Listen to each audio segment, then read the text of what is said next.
Và sau đây chúng ta sẽ bắt đầu nghi thức tưởng niệm cuộc thương khó Chúa Giêsu.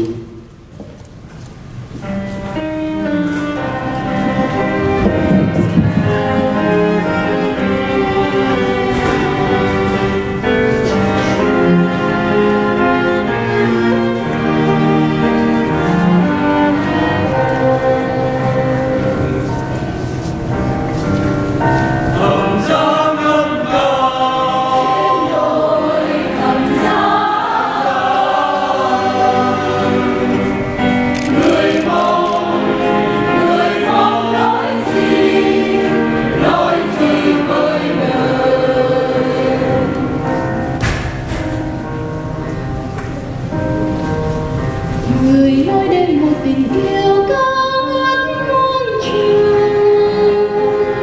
người nói đến một tình yêu dâng hiến màu hồng, người nói đã bao nghìn năm, đã bao nghìn năm,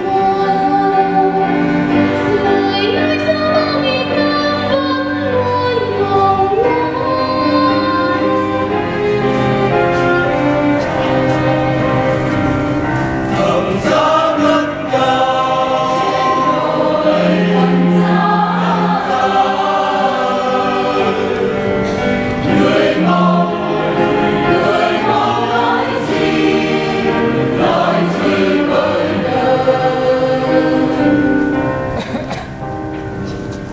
Người nói đến bao biển đâu mây tím giăng trời,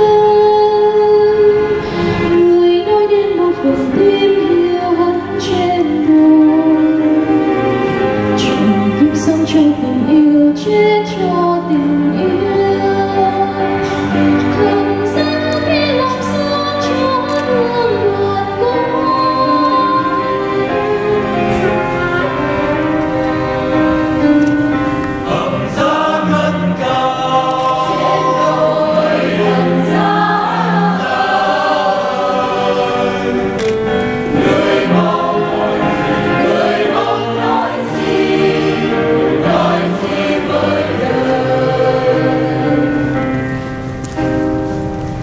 Thầm giá tận dụng tình yêu vĩnh thắng uy ngôn, thầm giá chứng minh trời cao thương chỉ vô cùng, thầm giá nắng cây mùa đông kết bông nở hoa, thầm giá đã gây đàn thu tống anh hùng ca.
cao chiều đông.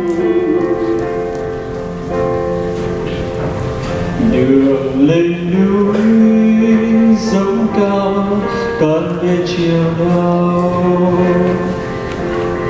lê bước đi nghiêng ngã trên con đường gai,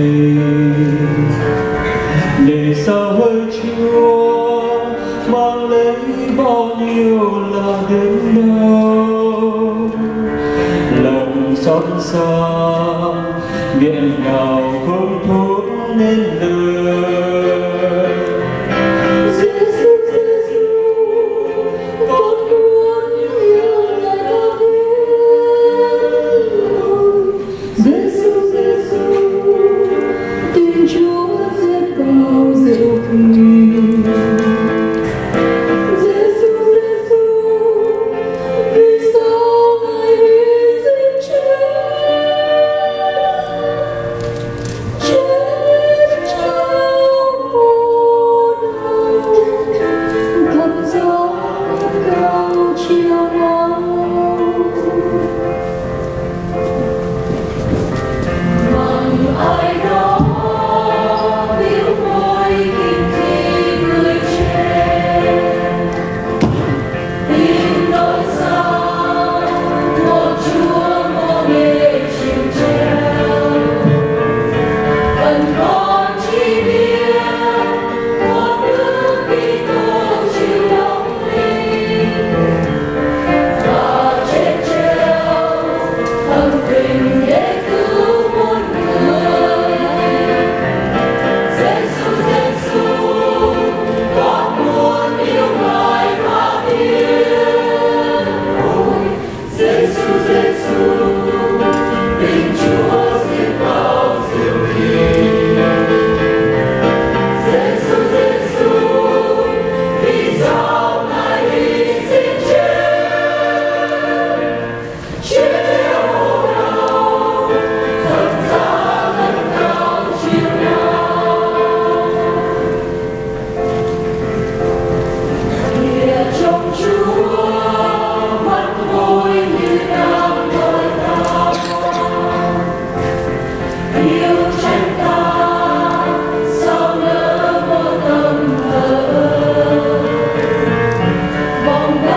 tình yêu. Giê-xu hùng ca treo trên thảm gió, giang cánh tay ôm tuổi loài người. Thân tàn vơi con Chúa Trời nghe hồn chợt đơn côi. Ôi những lời hỡi sao chưa hoài tới, mang ước nguyện ân tình biển khơi.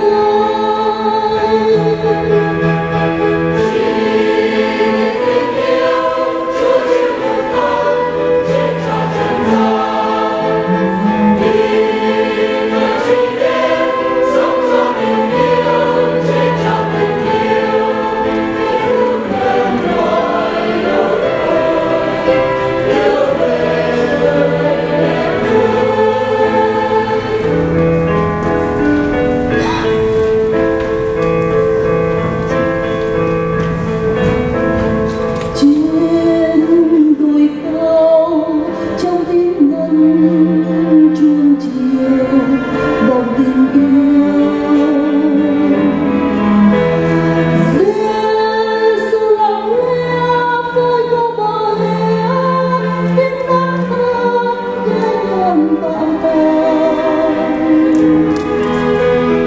Ân tình sâu ai có mong quay về một yêu thương.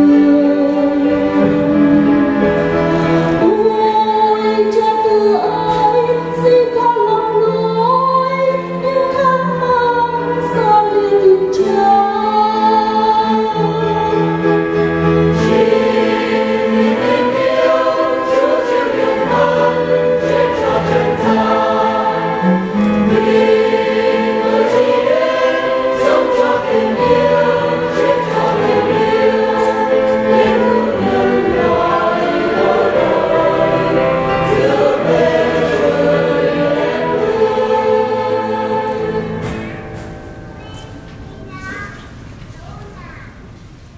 Đây để cảm ơn các bạn rất nhiều.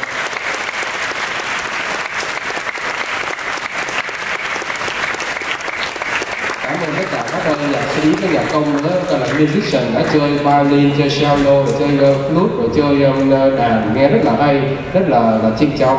Rồi cảm ơn the children choir too. Cảm ơn các em trong thiếu nhi gọi là children choir nhé. Cho children choir một applause.